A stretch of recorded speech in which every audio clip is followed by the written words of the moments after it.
One of the classic caper films found Princess Grace of Monaco in Monaco, where she would meet her real-life Prince Charming, pairing up with Cary Grant, whose character, very much like a character he had played when co-starring with Audrey Hepburn on the scenic streets of Paris in the film Charade, came to this caper plot twist with a set of rather interesting skills that he was forced to apply when a series of cat burglaries styled to mimic some of his old trade craft began to occur, making for an interesting and exciting game of cat and mouse between Cary Grant's character and an imposter who was trying to pretend that he, or maybe even she, not to spoil the ending if you haven't seen it, was him returning from the past.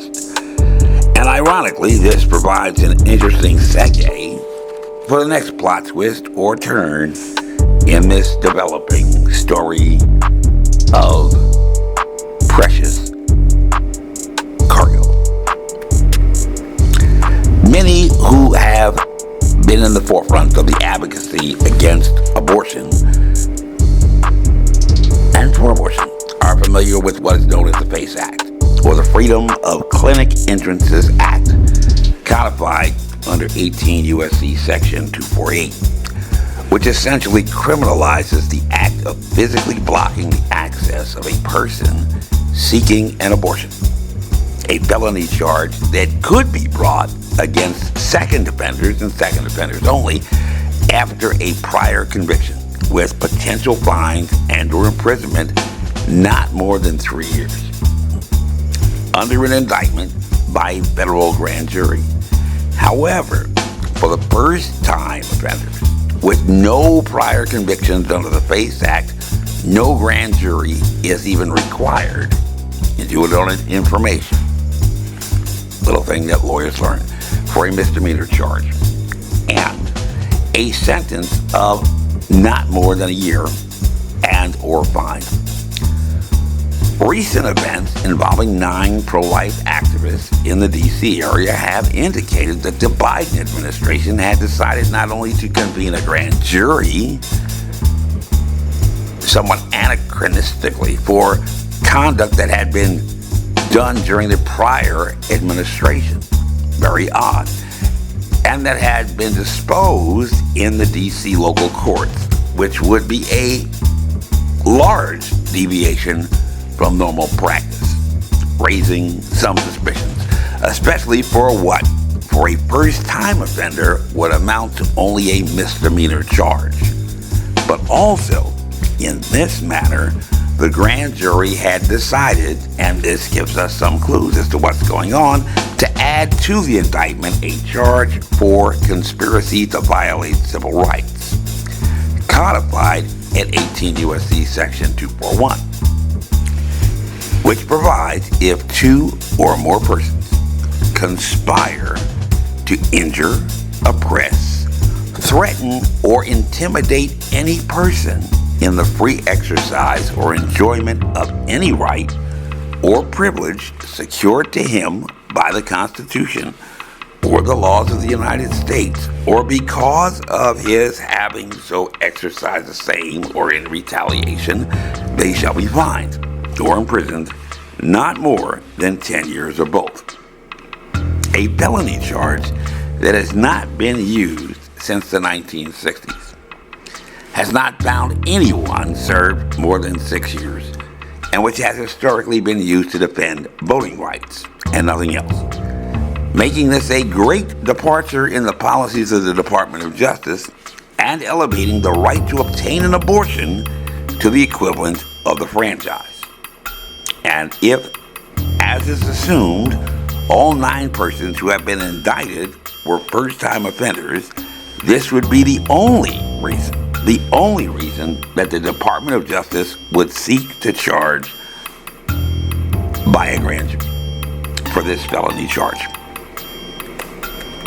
However, there is another provision under the FACE Act, codified at 18 U.S.C. 248A2, which provides that whoever, by force or threat of force or by physical obstruction, intentionally injures, intimidates, or interferes with or attempts to injure, intimidate, or interfere with any person lawfully exercising or seeking to exercise the First Amendment right in the Constitution of religious freedom. At a place of religious worship, they would be subjected to the very same penalties under the criminal law and in the entire history of the FACE Act, dating back to 1994. No prosecutor has ever brought a charge against any person in history for blocking access to a place of worship. Never. However, Dylan Roof, the assailant who in June 2015 had entered a place of worship to attend a Bible study and claimed the lives of several attendees inside in Charleston, South Carolina, was indicted and convicted under a similar provision of the Federal Criminal Code, giving us more amplification in terms of what a place of worship means, and under the laws, as has been shown in the courts, this would include not only attendance at Bible study, but also normal devotional worship on Sunday, Saturday, or the Sabbath.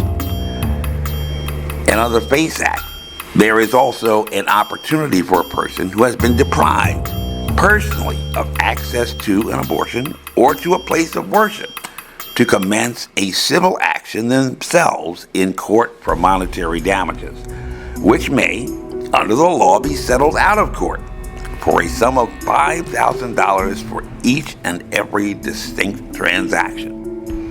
You missed how many worship services, how many Bible studies?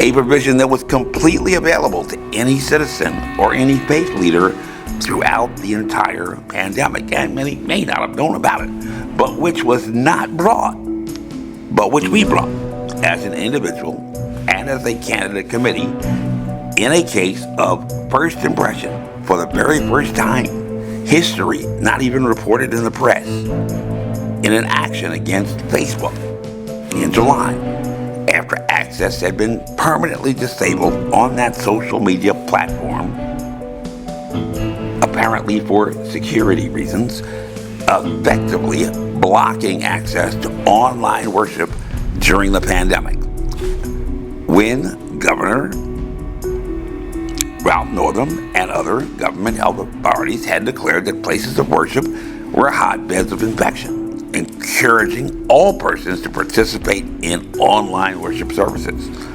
because God is everywhere, he said, and later advising that there was a pandemic of the unvaccinated who were encouraged further to worship safely online and not endanger others. That matter was a test case for the protections for places of worship under the FACE Act, and has actually gone all the way to the United States Supreme Court without even one report in the press on what is often described as the shadow docket in an application seeking a prejudgment on that claim after it had been dismissed by the federal district court in the city of Richmond under what can only be described as suspect circumstances. On March 7th, along with another matter raised under the Freedom of Information Act, the Supreme Court decided not to proceed to oral arguments or issue an opinion, with Justice Alito abstaining, referring the matter back to the Fourth Circuit of Appeals, where it has been pending, not even with a response from Facebook, since December, exercising a right to remain silent, which is long past the usual deadline for a responsive reply, which is intriguing also. And so, upon the indictment of the 9 pro-life activists, we had decided to present the second test case in history, unreported, under the provisions of the FACE Act in defense of places of worship, and this time against the former governor of Virginia, Ralph Northam, with whom we have been in litigation and continue in litigation since the beginning of the pandemic on the issues of the lockdowns, non-medical grade facial coverings, and vaccines mandates, and now are prepared to file an action for his blocking access to places of worship during the 2 years of the pandemic under the FACE Act, during which the percentage of persons who had identified as being affiliated with any faith denomination had fallen by 6%, or half the loss that the church had sustained over the prior decade. And in fact, before the pandemic, the Pew Research Center had not only determined exactly how many churches there were, Christian churches in America, and that had a capability for online worship. They found only 20%. And 20% of churches were actually gone, but it was in the first 6 months of pandemic, closed permanently, never to open again. But that loss of 6% was half the loss the church had sustained over the entire prior decade, when they lost 12%. The FACE Act is a strict liability crime, which means that there is essentially no affirmative defense. And in the eyes of the court, either you did block access or you did not block access. Yes or no, which in a public health crisis would present quite a quandary for the courts if, and only if, the actions by the government were both justified and lawful. And you may have seen some reports recently actually reiterating older reports regarding the effectiveness of lockdowns. They do not work. Not going to church did not save your life in a pandemic. However, as we have raised in litigations for over 2 years, we have irrefutable evidence that the government had no justification at all, which would also constitute a federal charge for a conspiracy against those who were involved individually to violate civil rights, particularly under the new interpretation that has been brought under indictment by the U.S. Attorney in the nation's capital, expanding its reach beyond the voting rights for which it has traditionally been used to extend to defending a woman's access to an abortion, which, if anything, is a decision by the courts that was decided in 1973 in Roe v. Wade, and that is not settled law, as some have suggested, and is currently a matter being decided by the court in a very recent case. Unfortunately, under 18 U.S.C. Section 241, there is no civil remedy provided for a person to bring an action into court, and it must be brought in a prosecution by the Department of Justice and the U.S. Attorney. However, under Federal Rule of Criminal Procedure 6A, when the public interest so requires, the court must mandatorily order that one or more grand juries be summoned. And it is our plan to put the court on notice regarding the same. And let's just say that I may have a little experience litigating with cases in court. St. Peter at the pearly gate was once asked by a wayward sinner the great existential question as to why bad things happen to good people. The question that had vexed the multi-billionaire Steve Jobs even as a child. And according to that account, old St. Peter paused for only just a second with a quizzical look on his face and replied, "I can't really answer that question because I really don't know. Because, to be honest, my friend, in my job, I never encountered any good people." This briefing is unclassified, as you were. My name is Major Mike Webb, and by God, I am running for U.S. Congress. This year, resolved to do the right thing, and we shall make America great again. Carry on.